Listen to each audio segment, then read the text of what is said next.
Good morning everyone, welcome to my next coaching video. We're coming towards the end of them now. We've just got this one, this is Thursday, Friday tomorrow and then Saturday we're finishing. We're then getting ready for the season, hopefully to start in early March, and we have a lot of stock coming in at the moment. Sorry about all my layers on today, I'm keeping my gloves on. It's about -1, it's a beautiful day but it's very cold, so I'm really wrapped up. We're going to talk today about the finish of the swing. Hitherto we've discussed in quite detail about the takeaway, the plane of the swing going back, the transition from the top of the backswing coming into impact, and sometimes the finish of the swing is really not discussed in much detail. And of course the common denominator amongst top players is the finish of the swing, the poise and the balance. But we're going to discuss today a little bit about the plane of the finish as well. Okay, so sometimes the finish of the golf swing tends to dissipate. The customers we see, we tend to think, well, we've hit the ball, what does the rest matter? Well, the finish really gives us a good idea of what's happened before that, what's preceded it. And if we finish in the right position, maybe everything that's happened before has been fairly much correct.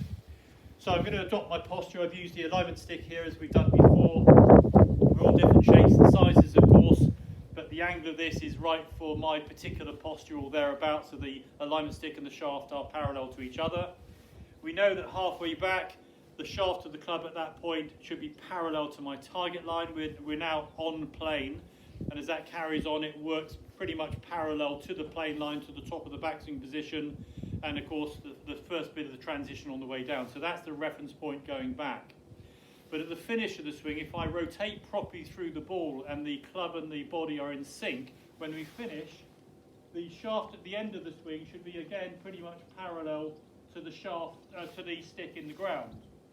So one good little drill is to work on the finish on its own from a static position. So from the address position here, without taking a backswing, I'm going to start to work at the movement through past impact, and I'm trying to get the rotation of the body and the hands, arms and club head working as one unit. We don't want the club to go on its own, because then we lose the synchronization between the two. So the body is rotating through, the club head is working at the same time. So then when we finish the swing, it's a very rotary finish, and the shaft at the finish of the swing is now pointing, as I said, behind me, not down the back. So again, if we do that, just synchronize together, hold the finish at the end, rotating around the left side. And once you've got the feeling of that, you can add just a little tiny backswing and then work at the finish and gradually extend that up and work at that same movement. So don't forget about the finish of the swing.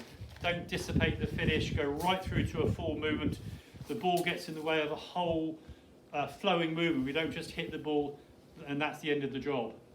So hopefully that will help. We'll look forward to seeing you on the next video, and keep well, keep safe, and today particularly keep warm. All the best.